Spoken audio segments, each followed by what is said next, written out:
alhamdulillahi rabbil alamin iyyaka na'budu wa iyyaka nasta'in ihdina siratal mustaqim gambi yangu yidwawo so busiramu bwali bugenda kunyanguyira kuba nali mbwagala nenga nabo buzibuzibu ekitabo kyabe tikirina lubereberye na kubikkulirwa kitandikira wakati ne kikoma wakati toyinza bagamba nti mundage lubereberye from the beginning Katona naakola ki. I went through the book. I have it at home. I have it at my office. I have the Quran. I have some hadith. Era mulimu ebigambo bingi ebinyuma n'ebitandikira wa. So saasiramuka olw'ensonga eziwerako. Enga swala zaali zinyangwira ofuna budhu kyangu nnyo. Kufuna alaaka esooka yakubiri. Nga byanguwa. Era nga bampaala. Alhamdulillah tandike. Alhamdulillah thumma salatu wa salamu ala rasulillahi sallallahu alayhi wa sallam. Tukwaniriza ku Dawa TV Uganda olutimbe gagadde yonna gy'osinzidde okutulaba. Olwaliro tulina omusumba w'amaanyi mu kibuga Pastor Bujingo bw'atalumba bannabyabufuzi alumbagana busiraamu. Yeewanye nga bwe yaliko omusiraamu yasaalira nnyo Nakasero obusiraamu bwali bugenda kumwangwira. Naye kyabumulemesa olw'ensonga Qur'ani gye tusoma teyina lubereberye teyina kubikkulibwa. Afundikidde asoma Qur'ani mu mbeera ey'okusaagirira. Naye ekisinga okutwewuunyisa lwaki abasumba bano n'abatali basumba ekyokwewaana nti baaliko abasiraamu ne babuvaamu bakyewaaniramu nnyo kibakolera okukamala obukamazi. Seeka Eid ensonga eyo nze neewuunyisa nnyo. Buli akwata omuzindaala ayagala nnyo okulaba nti alina kalinki ku busiraamu. Alhamdulillahi rabbil alamin thumma salatu wassalamu ala rasulillahi sallallahu alayhi wa sallam. Tubibaza ababeera ku mukutu omuganzi guno ogwa Dawa TV Uganda mu programu research desk. Ekibuuzo kyombuuzizza nti abasumba lwaki beewaanira nnyo mu kigambo ky'okugamba nti nali musiraamu n'enduukuka n'atali musiraamu. Mwana wattu si basumba bokka n'abantu ab'enjawulo beewaanira nnyo mu kigambo ekyo nali musiraamu. Ekisookera ddala kkiriza obagaana. Obusiraamu butunuuliddwa mu nsi yonna ng'ekyamazima y'eddiini entuufu. Eddiini entuufu. Kyovola baga nti omuti oguliko ki ebibala gwe bakuba enkonyogo. Amasiraba yalwanyisa bakatuliki wadde abasebenefidi. Anti kakati abakatuliki obalaba abo nga twabatadde ebbali bano babatuulako nga baagala okulowoozesa abantu nti eddiini gye baleese mu nsi ye ey'amazima. Kakati nga ate bwe baba bakubye obusiraamu buno okubujjawo bajja kusigala nga bwe bali mu kintu ng'enjogera y'olwaliro bw'egamba. Abasigadde bayisa mu jjenje kkalu. Kyova olaba nti olwaliro omuntu bw'abanga asomye Qur'ani nga musumba n'agisomera mu kyaki oba mu bitundu eby'enjawulo bali ku nkuŋŋaana zaabwe eyo n'asoma Qur'ani, ne bali abatali basiraamu balabira ddala omuntu ow'enjawulo.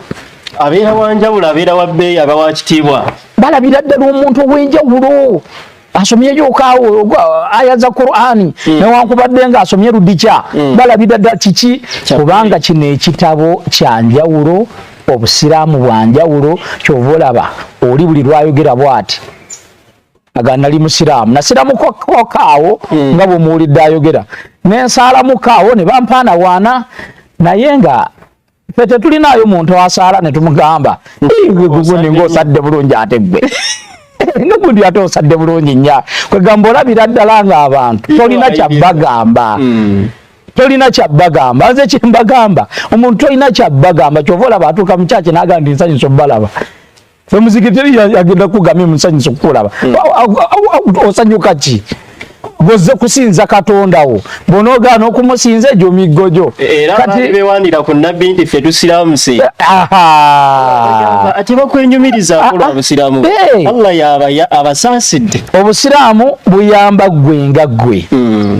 Kaakati poyinti eno enkulu kkiriza gaana obusiraamu mu nsi yonna butunuuliddwa nnyo nnyo siwa right left and center ng'obusiraamu butundiddwa nti ye ddiini ya Katonda nga ye ntuufu era nga bw'oba tojogeddeeko abantu tebakuwa nnyo birowoozo omala kujjawo kigambo nti olaba nali musiraamu naye kaakati we yakugambye yali musiraamu n'abuvaamu nga tabusomye nga ye aya eyasooka okukka okitegedde aya eyasooka okukka kusoma so si kubeerawo bubeezi n'ogamba nze mbadde musiraamu obusiraamu tobutegedde ate n'obuvaamu kyenyinza okwogera ku kibuuzo ekyo sewo era ne maaso awo njagala twebuuza ekibuuzo lwaki n'abalutadda nabo oba oliawo beeyongedde seeka wange namsha ekisooka alhamdulillah assalamu alaikum warahmatullahi wabarakatuhu alaikum salaam n'abatugoberera ku YouTube ku mikutu gyaffe gyonna egyaki egy'enjawulo kenyako munno subscription yeetaagisa tusobole okubeera nga tutambula tugenda muki tugenda mu maaso biidhini taala lwaki gundi yaffe egamba nti it is Islam for all kati mu mbeera eno njala kusooka kuddayo katono nga sinnagenda lwaki beeyongera kansooke nzeeyo ku roots ono ekisooka kyenjagala omanye nti waliwo ekitabo kiyita The New World Order. New World Order kyatongozebwa omusajja ayitibwa George Bush Senior kusooka temugenzi yafuga America mu mwaka okuva mu 1998 paka mu 1992 omwami oyo mwaka gw'ekyenda Soviet Union yagwa bwegwa America alina entalo bbiri yali erwanyisa Soviet Union oba communism nerwanyisa nani n'obusiraamu naye mu kitabo ekyo baateekamu nti we are fighting baateekamu nga olutalo olusooka lukoze eki luwedde katusigaze olutalo lulimu and that is religion era mu kitabo ekyo bateekamu eddiini yes olutalo lw'amawanga luwedde olutalo lwa communism ne capitalism luwedde nga communism olidde kati balwanyisa ddiini era mu ddiini ze baateekamu okulwanyisa zaali ezi bbiri bukatuliki na busiraamu ekyewuunyisa nti bannaffe bali abakatuliki bo tebamanyi agenda y'abantu olidde naye ebyo biwanvu tetujja bigendamu kyenjagaddeyo okuteeka ku mmeeza nti bano bali mu lutalo lwakuswanyisa buki busiraamu era namuwulidde omusumba oyo yayogedde nti Yesu teyaleeta ddiini gana abaddiini babeiko tambula okugamba nti Yesu teyaleeta ddiini owulidde olwo bali mu lutalo olunene lwakusaanyawo ddiini naye nga beerabudde nti Bebulaniya 3:1 Yesu yali kabona mukulu waki wa ddiini Timoseewo ekyokubiri 2:16 Pawulo n'agamba nti omuntu yenna atalina ddiini mumwewalanga n'ekigambo kye kiriryanga kookolo kyodda kati bano batambuza kookolo atagambika mulidde kati olutalo balimu olw'okulwanyisa obusiraamu tebalututte mu bitabo byokka balututte ne kuki ne ku world scale nti kati lwaleero bagezezaako okutwala Gaza neegaana abasajja Hamas ne bulemerako owulidde n'otegezaako okutwala Lebanoni abasajja ab'Hezbollah ne bakola ki ne balemerako ne bagaana kati ne bafuna ebigwagwa biri awo mu Syria bikola ki Syria ebigiwaayo bawambye Syria bakolerani bakolera mu Israeli na mu America nolidde era amambuka ga Syria America yagatutte amaserengeta ga Syria Israeli negatwala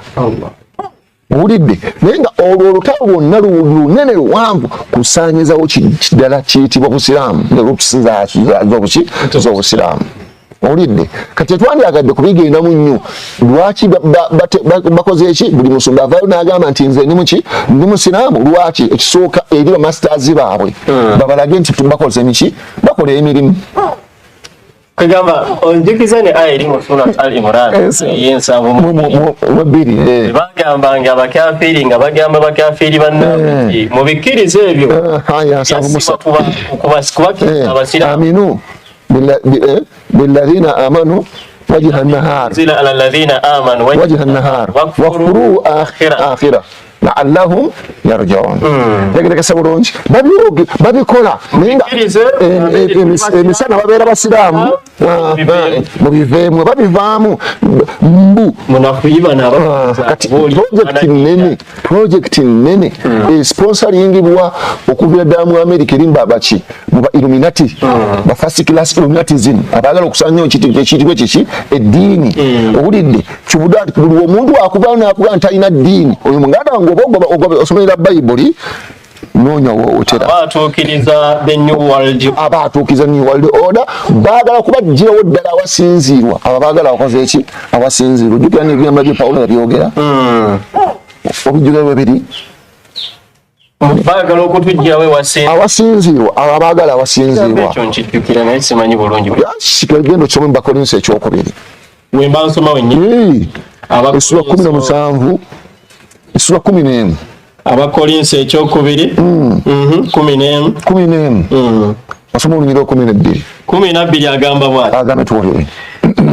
naye bwe nkola era bwe nakolanga okiwulidde akulaga nti ye yali mulabe wa Kristo kati byakola kati era bye yakolanga takyukangako era yajjanga mulabe waki wa Kristo akyali mulabe wani wa Kristo kkirira mbagirewo awasinziirwa abo abaagala awakoze eki awasinziirwa kati buli yenna ayagala awasinziirwa abantu bajja omulimu gwabwe kutuukiriza missoni ya Pawulo buli ayagala eddiini balina kugikusuuza nkola yadda bano Abamerika bakoze eki bateeka buteesi ba Illuminatism kibakoze eki kyebaali baagala kati mukyo tukugamba nti bw'obiraba nga beetuma amanya g'obusiraamu kimu ne bagamba nti twaliko abasiraamu nti eri sente ziyingire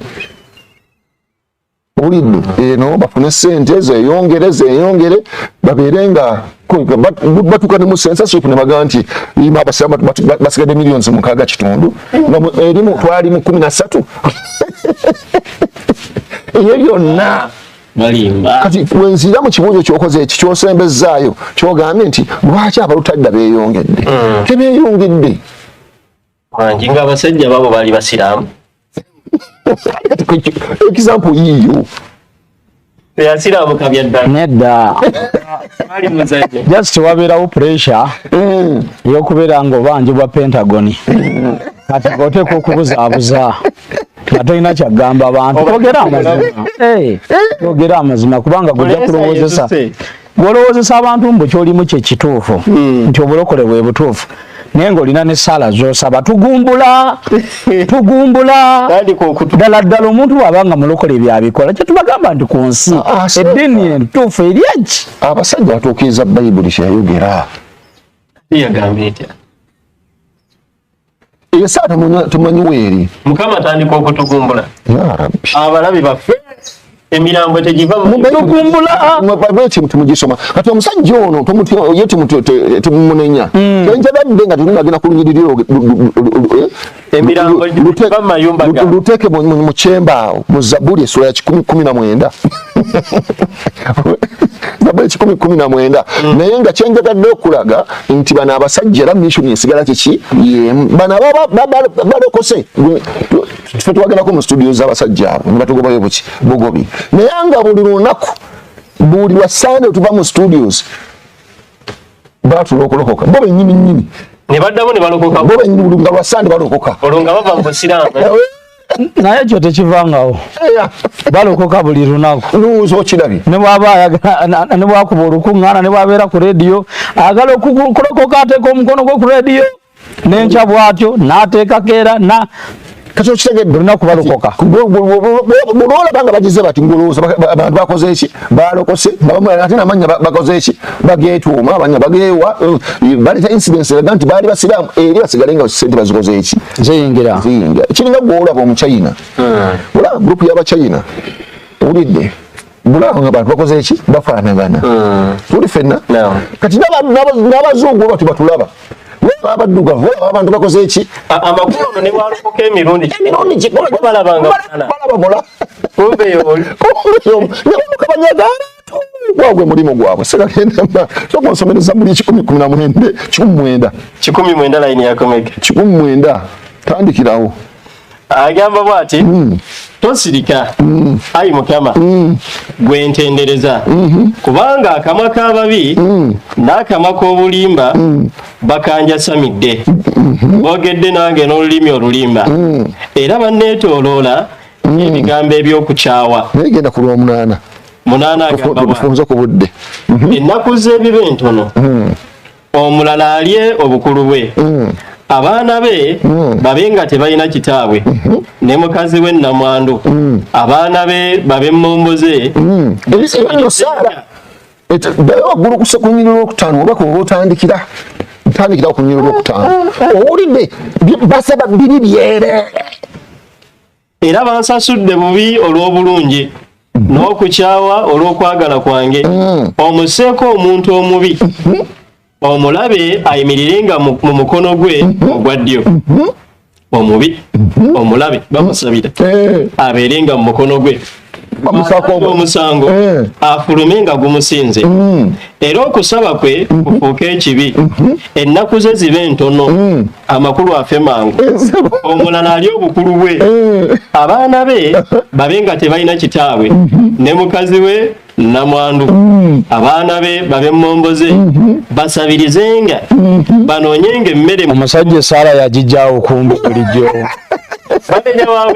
banenya wabwerere Saara eri awo ate egenda mu maaso byonna bibi byerere mukama tugumbula tandika okutugumbula batamanyi banyagenyaga emirimu gye sibyabaddasakabyabaddayogeraku Allahu akbar Saara evaawo kati tebamenya nnyo ebyo tuvuddeyo tugende ku kiri Saara ekunyumidde negenda ate omusajja ndabye omuwadde defensive weapon bamukubira bweri agenda kwebaza ddawa TV oba kati agenda kuteekayo olwo olunyiri mugamba nti siri ku ddiini nyamba bikulira Zabuli 19 esaala yiyo ngena giwandiika kakati omusajja ono nga tugenda mu maaso n'okumumaliriza twagala tumukube hands down yeewanye nga bwe yali omusiraamu naye ate nga tannaba kulokoka alaga yali talina kyamanyi mu Bayibuli nebunyo oba obusumba yabusomerawa oba ani yamutikkira obubuulizi oba essaawa eno yakulemberekeza ne Bayibuli ezimu azookya nedda so oyo yekka obusumba kasi omanyi okusakaza amaloboozi ng'oyogerera waggulu ng'olina emizindaalo gyo yalinga ku qualifications z'abapasita nzeezo naye kati ayokya ne Bayibuli sebo ate n'obusiraamu era akyabulimu ate ali mu musiraamu yakyejjirita ate yatyejjirita nze nkugambye baabagambanga nti owasa omu nti wasoogu era okugula okumu kukyali eno mu busiraamu bali abalinga ntono eno okugula okumu yakoleka eno kubanga akimanyi eno gyava ebirungi bingi gyebiri obola bagira bwati makula wange yakuba empe isanyawo oyinza omuganda mbw ate towasa wakubiri ogyeko okufanna nno ebitamulewo tugamba nti kati yawozeza bameka oluja bitegeera ali ku nsaza ati ekitegeeza eddiini kubanga obusobozi abulina awo eddiini eba ekyamubanja ay'omu kati ate otugamba otya nti wava mu busiraamu kwegamba abasabira ewuwo lwakuba mmwe temuwa mukisa bantu kubuuza naye feno mu muzigiti seeka bamala okusomesa tuwanika emikono ne tubuuza seeka kino kisomeseza naye sikitegedde naye yeewammwe temuwa bantu mukisa kubuuza kati tewaliwo yali akubuuziza nti ate ng'owasizza owokubiri newankubadde ng'okyavumirira obusiraamu nasaalanga mukaawo ne batandika okumpaana naye mmwe temukyatya na kulimba waliwo asaala ne bamuwaana nti tukugambe tutya munnange nno osadde nnyo osadde bulungi ebyo tebiriyo mu busiraamu ekyo kiri wakati wo ne katondawo kiri wakati wo ne katondawo bwe yavudde awo n'agamba nti ekimu ku byamulemesa oba ekyamujja mu busiraamu kwe kubanga Qur'ani terina lubereberye ate terina kubikkulibwa ate ekitabo kyasoma kirina lubereberye kirina kubikkulibwa era only a fool cannot understand it. Kakati omukulu oyo oluberebere lwayogerako lugazi lwetaaga okwetegereza ennyo era njagala tutambuleko katono alabe oluberebere lwayogerako ddala lutuufu. Njagala olunsomera oluberebere mwemu yewana n'oluberebere tulabe oluberebere lwayogerako lutuufu. Oluberebere Katonda yatonda eggulu n'ensi. Oluberebere Katonda yakola ki? Yatonda eggulu n'ensi. Kati ani yaliwo atunnyonnyola bino atunyumiza bino? Yaliwo tutegere nti bino byayogerako kituufu oluberebere lutuufu. Ani yaliwo tukuluberebere kino Katonda kiyakola? Bino Mukama si yabibikula ng'abibikulira ani? Nabbi we Musa. Nabbi we Musa yabibikulira? Ngu Musa yawandiika oluberebere. Kati bw'abanga yabimubikulira nga Mukama yabimukulira kati labo babi yamubikulira bituufu. Kati tandika. Ensi yali njereere nga yeetabudde naye ekizikiza kyali kungulu ku buziba. Omwoyo gwa Katonda ne gumaamira kungulu ku mazzi. Kati linda mu katono. Ensi yali njereere. Kakati ate omwoyo gwa Katonda n'amaamira kungulu ku mazzi. Amazzi gaali luddawa? Kubanga layini egamye ensi yali njereere. Ate tulabawo amazzi nga omwoyo wa Katonda amaamidde kungulu ku mazzi. Amazzi go gaali luddawa? Kubanga ensi yali njereere. Walaba nti oluberebere lw'ojuliza nalwo lufu. Kwegamba Katonda ensi yagisangamu amazzi olwedde. Kwegamba kiraga nti bifu byagamba nti oluberebere olutuufu. Kirira owulire layini. Katonda n'ayogera nti wabeewo obutangaavu ne wabaawo obutangaavu. Katonda n'alabanga kirungi. Soka Katonda akkirira. Soka oddeyo ku lusooka n'olwokubiri. Omusajja oyagala kumukulu. Katuluvunze. Oluberebere Katonda yatonda eggulu n'ensi. Ensi yali njereere nga yeetabudde. Oluberebere Katonda yatonda eggulu n'ensi ku lunaku ki? Ku lunaku olusooka. Ku lunaku tunaagenda ku lunaku olusooka. Onosinga naye nga atonda ensi. Ate ali mu kutonda kitangaala. Kati ensi n'eggulu yabitonda lunaku ki? Ensi yali njereere gyatonze ddi? Alabika naye yagisangawo. Kati ate onatugambe wabadde ayogera nti oluberebere lumuki n'enkomerero. Kati ye Katonda ensi n'eggulu yabitonze lunaku ki? Genda ku lunyiri olwokusatu seka wabadde akusindisa olabe. Soka ogende ku lwokubiri. Yabisangawo nga bitonde. Kuba talina ojingo wegendereze byotakula. Olina kubyogeranga mu kyate ng'oggyeko kamera. Ekizikiza kyali kungulu ku buziba. Omwoyo gwa Katonda ne gumaamira kungulu ku mazzi. Amazzi gatonze ddi? Yagasangawo ku luberebere yamaamira mamaamire. Kigedde. Kati ono atugamba nti yatonda eggulu n'ensi. N'atulaga nti gundi y'okutonda yali munaku mukaaga. Kati munaku mukaaga ate tuutuno ensi agisanzeewo n'amazzi nga njereere n'amazzi agasanzeewo.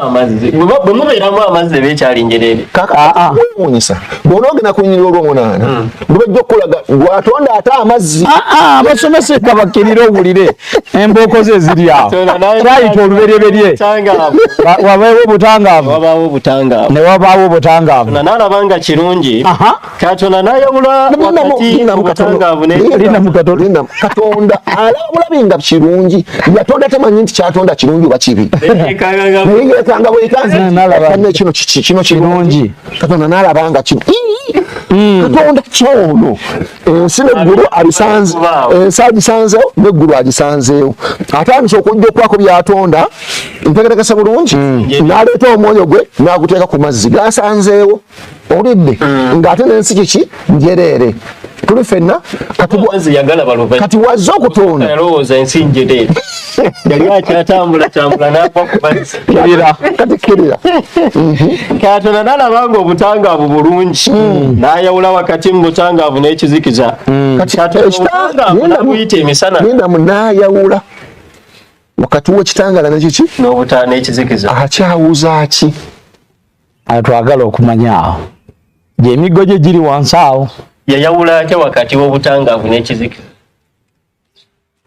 Ku lunaku olusooka atonda kiki?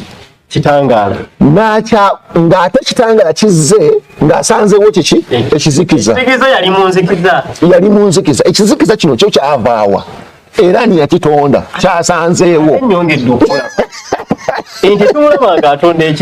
ekitangala ekizikiza kino kyatonderamu ekitangaala kizikiza oledde tonda ekitangaala n'akyawula mu kiki mu kizikiza kati ki ekizikiza yakitonda ddi oba kyo si kitonde ensi yagisangamu saka nsomerako sotu aya esooka mbadde njigyeko wano ono kagitusome ekitegeeza katonda enzikiza yagisangawo si kitonde oba enzikiza si kitonde aya esooka buli kitendo kya katonda yatonda eggulu n'ensi n'ateekawo ebizikiza n'ekitangaala nti okusinza ku Qur'ani byombi yabikoze eki yabiteekawo seeka ng'osimbyewo akati ono yagambye nti mu Qur'ani temuli lubereberye naye okirabye nti Qur'ani ate yogedde ku lubereberye olutuufu musinga mutabeeramu kitabo kiyitibwa lubereberye yalowooza temuli lubereberye kati otulatira olubereberye olufu olwo lufu ate toddangamu kuluzza gende maaso ne aya mbeera gye tubadde katonda nalabanga kirungi n'ayawula wakati mu butangaavu n'ekizikiza obutangaavu n'ekizikiza n'abuyita emisana n'ekizikiza n'akiyita ekiro kati genda ku nnyiriro 14 ensonga tugite nnyiriro 14 agamba bw'ati katonda n'ayogera nti wabeewo ebyaka mu bbanga ly'eggulu byawulenga emisana n'ekiro bibenga obubonero n'ebiro n'ennaku n'emyaka bibenga ettabaaza mu bbanga ery'eggulu byakenga ku nsi bwe kityo bwe kyati katonda n'akola ebyaka bibiri binene ekyaka ekisinga obunene okufuganga emisana n'ekyaka ekitono okufuganga ekiro n'emmunyeenye katonda n'abiteeka mu bbanga ly'eggulu byakenga ku nsi bifugenga emisana n'ekiro era byawulenga obutangaavu n'ekizikiza lwalinakubakumeka katonda n'akiraba nga kirungi ne buba akawungeezi ne buba enkya olwo lwe lunaku olwokuna kati olunaku olwokuna lwatonze ebyawula ekiro n'emiki n'emisana kunaku lwakumeka kati ennaku esatu esebo ennaku esatu yazaawuzaaki bwazibanga butya ne bukya ng'ebyaekitangaala kino tutebye ng'akitonda kunaku lwakuki lwakuna ekitangaala kino kunaku olusooka yakitonzaaki buli ennaku ezo baazibalanga batya kubanga bw'osoma osomeko suratu Yunus aya ey'okutaano bujingo lwaki otangula entalo otalumba bannabalufuzi ate tujja kusaba abakulira Dawa TV omukulu we tumukyazeeko wano mu studios yalengerera agabba mwama ng'awulira ayagala kulungamya bantu tumukyazeeko mu studios za Dawa TV سورة يونس يقوم آية الله هو الذي جعل الشمس ضياء الله يفول enjuba eyaka n'omwezi nga gulina ekitangaala n'agugerera ebifo emitendera mulyoke mumanye omuwendo gw'emyaka n'okubala katonda teyakola ebyo wabula na mazima amakulu bino ebyaka byataddewo kwe tubalira teri abala nnaku za njuba buli abala za mwezi bayibuli ekugambye yateekawo ebyaka ebyo ebibiri ebyawula ekiro n'emisana mu lunaku lwakumeka lwakuna kati ziri ennaku baazibalanga batya ezasooka ekyawula ekiro n'emisana nga tekiriiwo ebitaaliwo kati olubereberye lwoyogerako olw'olufu kati ddayo ku lubereberye emu omusajja yagala kumukola olubereberye katonda yatonda eggulu n'ensi komaawo ku lubereberye katonda yatonda eggulu naki nansi Matayo 19:4 tulabe kituufu yatonda ggulu n'ansi ku lubereberye nga gwe bwobadde otugamba. Matayo 19 layini ya 4 egamba bweti ssebo egamba etya addamu n'agamba nti temusoma nti ebyo nno Yesu yabyogera yabakola olubereberye nga yabakola omusajja n'omukazi ku lubereberye Katonda yakola ki yakola musajja na mukazi ate eri yatugambye nti ku lubereberye Katonda yakola ki yatonda eggulu n'ensi kati ekituufu kye kiri waggwe mukulu ezo embereberye z'otuleetera tutwale lubereberye ekyolutuufu eno egamba ekyokubirisa nsonga wogenze kati twatambule n'akanyomero tuti paka lwanaaza okuka abalinamu ku magezi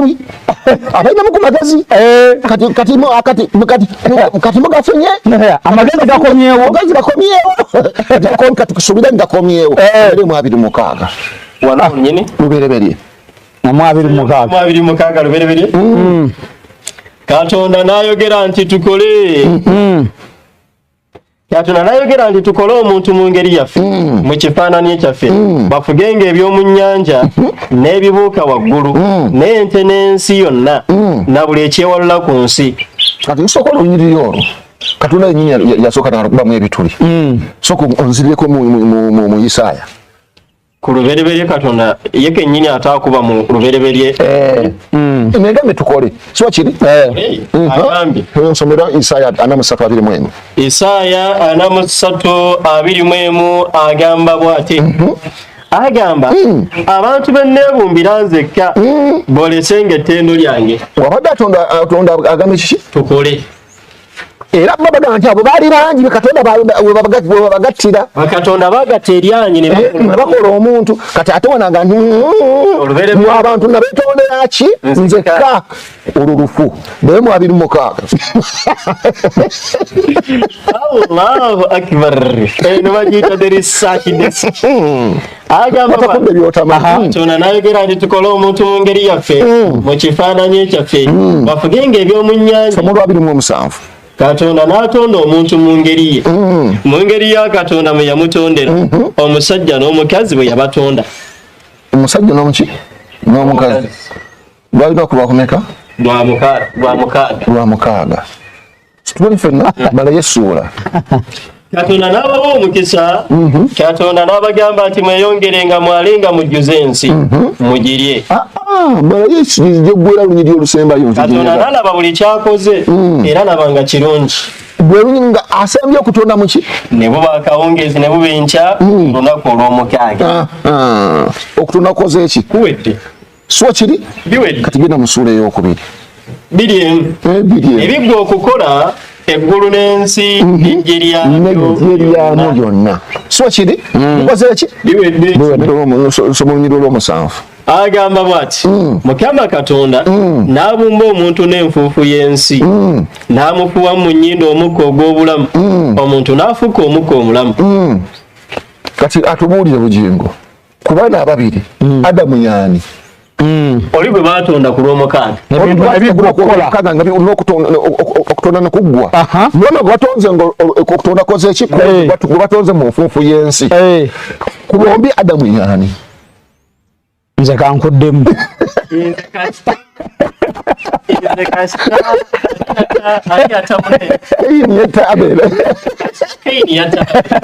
n'agenda ku mutalo omulala n'asangayo ekyalo n'asangako abantu n'awasayo omukazi naviira ku lubereberye kati layini ejajjiba abantu 26 bagenze someyo 26 agamba bwati mwera olubereberye teruli mukula bino tobizanga n'ava mu maaso ga Mukama amaze okutta Aberi n'atuula mu nsi ya Enodi mu maaso ga Adeni Kayini n'amanya mukazi we n'abeera olubuto n'azaala Enoka n'azimba ekibuga n'akituuma Enoka ng'erinnya ly'omwana we tusiŋŋanya eyo gyagenze gyasiŋŋanya muki avudde maaso ga Mukama n'agenda mu Enodi abantu omukyala gwe yasiŋŋaana mu Enodi yamugjawa ani yamuzaala abantu basatu Adamu, Kawa nani ono bali bana olwo Kaini bali bana Adam Hawa Kaini ne Abel bamazo kati Abel Kaini ase Abel basigala bameka basatu kati Kaini adduka agenda mu maaso ga Mukama agenda mu Enodi atuukayo n'asingirayo omukazi n'amuwasa yamujjawa lyali jjiru olubereberye tutuleetera lyali jjiru ddayo mu olubereberye lufu soma olubereberye 5 line ya 6 kati tugenda kubala abalina calculator mujjeyo mugatte emyaka gino tulabe kituufu olubereberye luno lutuufu 5 6 egamba etya sezi n'amala emyaka 15 awo olwetegereze nnyo sezi n'amala emyaka 15 aha n'azaala Enosi wala 15 sezi n'awangaala bwe yamala okuzaala Enosi yesebo emyaka 8 kati wogata 8 mu 7 n'ogatako 15 ofuna ki bayibuli etuwaki awo katulabe kyetuwa 15 gattako 8 807 aha n'azaala abaana ab'obulenzi n'ab'obuwala yesebo ennaku zonna eza seezi olwo nno bagatta 15 n'8 ennaku zonna eza seezi ne ziba emyaka 9 aha mu 12 okakasa lubereberye ono mutuufu byagatta abimanyi 15 oba kamba jibeera 15 mu 7 omanya 9 ayesebo kati ate ono atugambye 12 kati biri gibadde 15 gattako 8 mu 7 ofuna emyaka 9 kati ate bayibuli yawandiika 9:12 akabonero akalaga nti luberebere gwoleeta ye mufu kugatta kaakati okumanya nga Mukama si ye yakola ebyo byonna genda mu Yokaana 1:1 Yokaana 1:1 agamba bw'ati egamba etya ku lubereberye kantuukewo Yokaana obadde omanyi nti Katonda yabikola Yokaana 1:1 ku lubereberye waaliwo kigambo ku luberebere waaliwo ki kigambo kitegeeza Katonda ono katusooke tumunoonye gwe wali weekwenseewa kubanga waaliwo kigambo kyereere kigambo kye kyaliwo ani yakyogera kirira kigambo n'oba wali Katonda olaba kigambo yava eri ate najja neyekukutiriza ku Katonda ate mukulaniteye mu lubereberye yawamba muwanga ate Katonda bawamba muwambe bino tobizzanga fona byoyogera tegereka bulungi soka kude musuula esooka nekapoko mubazi bemusuula esooka eya lubereberye bannange lubereberye mwendi ozeemu musuula esooka nsomera onyiriri olwokubiri olwo ensi yali njereere nga yeetabudde naye ekizikiza kyali kungulu ku buziba omwoyo gwa Katonda ne gumaamira kungulu ku mazzi kati tulabye omwoyo wa Katonda wuno azze amaamidde kungulu ku mazzi agatondeddwa ddi gasanze endowooza soma olunyiriri olw'omunaana lugamba bwe luti Katonda ebbanga n'aliyita eggulu ne buba akawungeezi ne buba enkya olw'okubiri olunaku olwokubiri lukoze eki lugenze kyokka twalabedde omwoyo gwe gwamaamidde dda ku mazzi kirira Katonda n'ayogera nti amazzi agali wansi w'eggulu gakuŋŋaanire mu kifo kimu olukalu lulabike bwe kityo bwe kyali gatonze ddi naye ali ku byatatonda abiragira ali ku byatatonda abireese abikuŋŋaanya nga nekubeeri mu nyiriri olwokubiri anoonya lukalu lulabike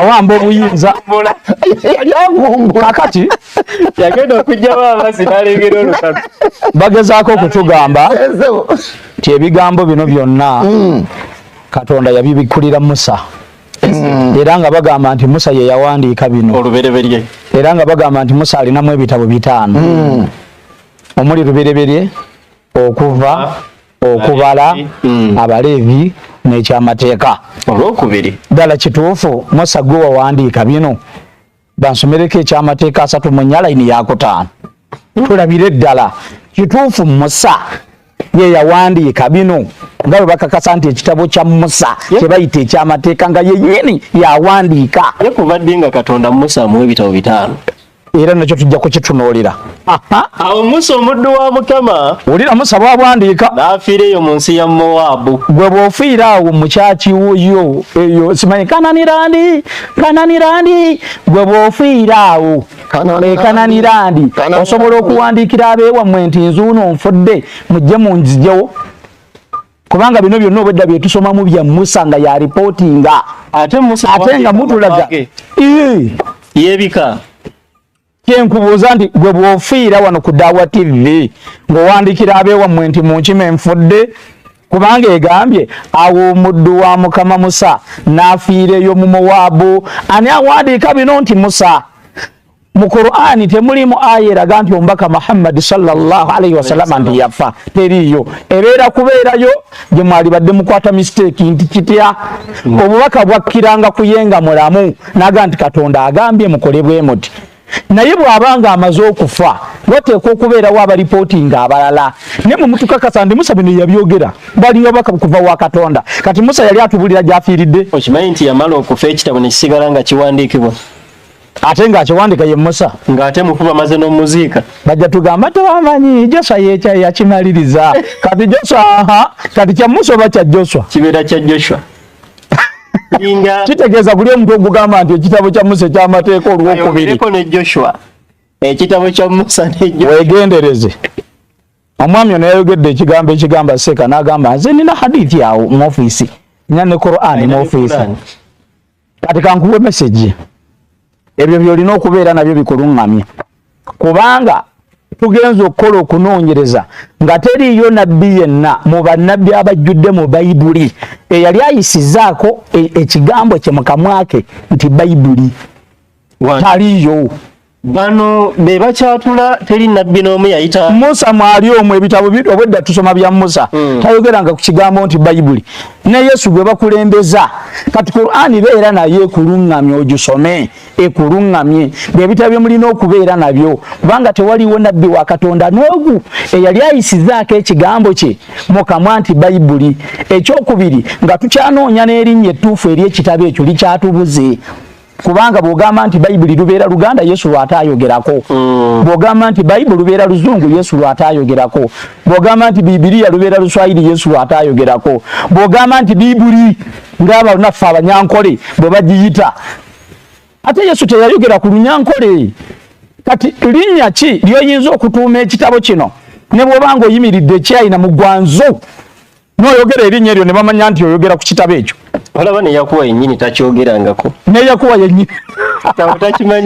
yennyini takyogerangako kati olina kubeera ne hadithi ne Qur'ani zikuluŋŋamye akyogererako wa nanya bannanyi kukiwandiika batubuulira ebice biri kunjira nnya muletereyo emu somerako lukka emu bwe baali abangi abatandika okuwandiika amakulu g'ebigambo bino ate omanyi Bayibuli tugikwata nitwesiika mu byafaayo by'ensi eno Qur'ani kyekitabo kyokka kyosobola okukwata mu mutwe era omusumba muwulidde ng'ageegenya Qur'ani naye tasobola kusoma Bayibuli wadde obudde tubulina butini bwe baali abangi abatandika okuwandiika amakulu g'ebigambo ebyatuukirizibwa mu ffe nga bwe baabitubuulira abo baasooka okuva ku lubereberye okuba abajulira era abaweereza b'ebigambo awo bwe nali nanyisa ddala byonna okuva ku lubereberye era nange nalaba nga kirungi okuwandiikira gwe Teefiira omwagalwa ennyo kusimakawo ono yatubuulidde olubereberye samu olubereberye lweyogerako kimu ekyokubiri nga bino abijja kuba ki ku bantu ate n'awandiika amakulu gaki gaabyo tewandikira ddama ki exact words segedde naye ng'agenza abinoonya ku ki byemututeera muno ne mugamba nti byemuwulidde Omukama yabyogera naye nga mubijja ku ki ku streets okiwulidde iyo yawulira buulizi n'agenda nga wandika sitole z'Abakayimanani ne Wango n'abateera muno nga taadha min indillah. Ate no yawandikira kyaliwe tefiira. Ate ng'awandikira muntu kiki teyakoma ku oyo n'agenda n'amuwandikira ey'okubiri genda bikola yatuma emu. Ebikola by'abatume emu agamba bw'ati ekitabo eky'olubereberye nakikola. Kyekiri kyabadde ayogerako. Irira munnange tefiiro okakasa nti otegera ndiye muntu yomu yabiwandiika akugambye ekitabo ky'olubereberye nakikola yeruka tukubuuza nti waba weyoga ekitabo ky'olubereberye ayogera ku lubereberye oli Musa gwe yawandiika kati bombi bebawandiika lubereberye ategeeza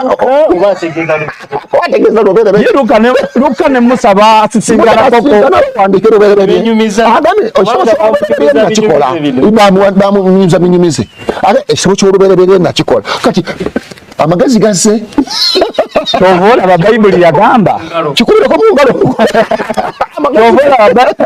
tovola ababayibuli bwemala okuŋŋaanya ensonga ezo zonna nezekenenya ye yennyini nekuwa amagezi mu Yeremiya 5:63 ekuwa buwi magezi oba tukome kweno atano mwemu nkaga musatu agamba bwati awo olituuka olimala okusoma ekitabo kino olyoka okisibako ejjinja n'okisula mu fulaati wakati kyakukanyuga naye kenyini yabyokya yasoma eno layini naga nti mulimu ezeetaaga okwokya okitegedde ezo nomuzokye era awo nakweyanza kubanga bayibuli yekuwa amagezi nega nti bw'olimala okusoma ekitabo kino n'okisibako ejjinja n'okisuula mu fulaati wakati fulaati ndowooza gubeera mugga teguli eno mbawalabu eno egyo olina okukanyuga ng'osibyeko amakulu lwaki osibako ejjinja kisobola okudda engulu ate ne bakijjako ne batandika okubulizaako abantu kati baga nti sibako ejjinja lisobole okubbira eri wansi tegereka bulungi lwaki balabyemu obutwanga bungi abaatwala omusajja ono mu kooti olw'okwokya bayibuli bannange mumwesonyiwe bamutwala mu kooti kwokya bayibuli kati zinenyiri tebaziraba ali ku mateeka ga bayibuli oyo omusajja nze kyemwagalako atambulira mu nnyiri kubanga eri ey'okutugumbula nagandi Mukama tandika okutugumbula balese abaana bumulekwa bubonebone yagenda eri mu 19 Zabbuli tegereka bulungi jajja esaala kaakati eno sega mukulirako Filimoni 19 yazebo Filimoni 19 agamba bwati agamba tuwulire nze Pawulo pandiise n'omukono gwange nze ndisasula neme okukugamba nga nkubanja era naawe wekka nate kakati basajja mmwe ebyakatonda mu byesonyiwe bw'oba otadde Qur'ani ne hadithi mu ofiisi zo zoba osoma nga sekawakuwadde amagezi ekikulu kya byonna ddira ddala musiraamu okomerewo ddala leka kuteekayo kigere kiki onoonyayo sebo birungi byokka komerawo ki ddala kubanga bino ebintu bino nannyini byo nannyini kubiwandiika yeewaako buki yani yabawoowa agambye nze Pawulo mpandiisa n'omuki n'omukono gwange era nze ngendo basasula buli kyovuddala omwami bamuyita batya America yawandika the 100 most influential men in history yateeka Nabbi Muhammad sallallahu mu kifo ekiki ekisooka n'ateeka Yesu mu kyokusatu nebamuwalalira lwaki kutamu n'abagamba nti if I wasn't a Christian singa saali mukristaayo I would have put Jesus in number 22 nandi mutadde mu kifo kyabiri because he does not own Christianity kubanga si ye nannyini bukristaayo Christianity is owned by Paul obukristaayo bwa Pawulo. You are supposed to be called Paulians. Balina kuyitibwa not Christians. Omusajja Seka yali mutuufu kubanga noyo ekyobulokole kye yeerimbikamu. Pawulo alina statement egamba omuntu akkiriza na mutima gwo okuweebwa obutuukirivu era atwa nakamwako okulokoka. Kyekigambo Yesu takyogerangako. Musajja oli kyagamba nti bino bya Pawulo. Yesu yabagamba ebyokulokoka bya ku nkomerero. Bansomereko Abafiripi 1:18. Abafiripi 1:18 egamba etya? Era n'ekyonsonga. Naye n'ekyonsonga owulira Pawulo okubalaata abalaataza ekyo nakyo kyonsonga. Wabula mu ngeri zonna, oba mu bukuusa, oba mu bulimba, oba mu mazima, yesabo Kristo abuulirwa. Ndowooza ekyo kyemukola. Oba gw'ova eri n'olimba bulimbi nali musiraamu. Ekikulu obuulira Yesu Kristo yaayitewo. Kati mugende maaso ne katemba naye ng'ekisingako obulungi tubakubiriza omusumba n'abakugoberera na bonna bakyali ayini eyo bannange okusiramuka ye solution yokka yemusigaza. Twasiramuse ng'okyali ku bino ate tukonya obuki katono tutuuse na mu 0.1 tukonyeeko buki katono naye bw'ona otakula awo tuyinza okugaziwa netusingako awo ojja tolina wosobola kutangulira mu kubo muno ng'ogamba nti nina ekitabo ekitukuvu kyengo. Olina ebintu by'olina okusigalako. Mazina tegereka bulungi. Mazina ago nga bw'ogakuba agosigala mu ago n'ebyobusiraamu byesonyiwe.